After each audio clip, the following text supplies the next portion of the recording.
Il y a une période où, pendant 2 ans, j'ai rien fait, quoi, on va dire. On va pas dire j'ai pas encore tout vu, mais j'ai vécu mon adolescence, quoi. Quand j'ai grandi, j'étais tout le temps en conflit, parce que moi je demandais de sortir, on me disait non. La première fois, j'accepte. La deuxième fois, j'accepte. La troisième fois, j'acceptais plus. Je me disais, si moi je fais des efforts et eux ils en font pas, c'est pas logique. Et donc je sortais le soir, j'allais en boîte avec des copines. Je rentrais le matin, je me faisais démonter. Mais j'étais pas bien, j'étais mal dans ma tête. Je vivais pas du tout les cours, je pensais plus à mes soucis qu'à autre chose. J'étais sur mon nuage. Je pensais que mes parents, ils avaient pas du tout confiance en moi. Je pensais que s'ils avaient confiance en moi, ils me laisseraient beaucoup plus de liberté. Moi, la liberté qu'ils me donnaient pas, je me la posais toute seule. Pour moi, plus ils me donnaient pas de liberté, et moins j'irais à l'école. S'ils me laissent pas sortir quand j'irai à l'école, j'irai pas. Je ferais croire que je vais à l'école, mais j'irai pas. J'irai dehors, j'irai m'amuser. Le père et les frères d'Aïcha l'ont corrigée très sévèrement à ce moment-là. Elle raconte qu'elle était attachée par les pieds dans le garage, frappée violemment.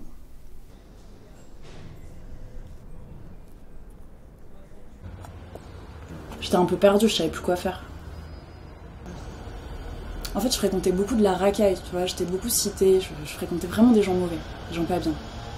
Je fréquentais des voleurs, je fréquentais des délinquants, je fréquentais vraiment... je tournais mal. Elle raconte qu'elle a eu un ami, qu'elle a eu 2 IVG, qu'elle a fait des trafics et qu'elle est recherchée.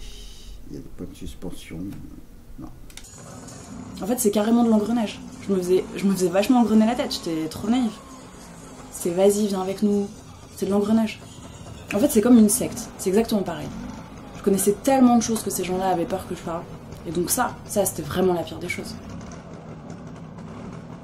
Elle avait pris des médicaments pour je sais pas, te tuer ou plus ou moins partir. Aïcha connaît alors une période de grande douleur morale. Elle parle d'une souffrance profonde, indicible. Puis à la mi-octobre, elle se réfugie pendant une semaine dans le sommeil. Elle reste avec les rideaux fermés. Elle souffre moins parce qu'elle se sent vide. C'est vraiment, tu étais très déprimée à ce moment-là. Tout le monde est bien sorti, sauf moi. Et quand au début on allait voir l'assistante sociale, elle discutait avec mon père, elle lui disait « Faut comprendre les jeunes d'aujourd'hui ». Mon père il a dit hey, « J'en ai élevé 4 comme elle. Et c'est pas vous qui allez m'apprendre à éduquer ma fille. » Donc elle savait plus quoi dire. En octobre 98, je suis partie une semaine de chez moi. J'étais à l'extérieur, je suis partie une semaine. Ensuite, on m'a retrouvée, donc on m'a ramenée chez moi. Ensuite, ça allait toujours pas, donc je partais, je revenais, je partais, je revenais. Mon père, il m'a dit, ici, c'est pas un hôtel. Donc il m'a dit, soit tu te comportes correctement et tu respectes les horaires de maison, sinon tu prends tes affaires et tu t'en vas. Bah, à un moment, j'ai choisi la deuxième solution. J'ai pris mes affaires, je suis partie. Ils tapent pour te faire marcher droit, mais ils t'expliquent pas. Tu te manges des coups, tu comprends pas. Moi, il y a plein de trucs qui sont partis de ma tête après. Comme s'ils effaçaient tout, quoi. Pour remettre un cerveau tout neuf qui repart. Non, mais c'est ça. Hein. C'est mon sentiment, en tout cas à moi. Hein. Oui. Ils arrivent à nettoyer un certain nombre de choses qui perturbent, qui mettent mal, qui... Oui, oui c'est ça, un minimum. Ouais. Longtemps, c'était pas possible que tu retournes à la maison. Toi, tes parents... les parents, ils t'en voulaient encore, toi tu ouais, en voulais encore, alors c'était compliqué, ils t'en voulaient encore de leur avoir fait tout ça, puis en même temps ils étaient mortellement inquiets.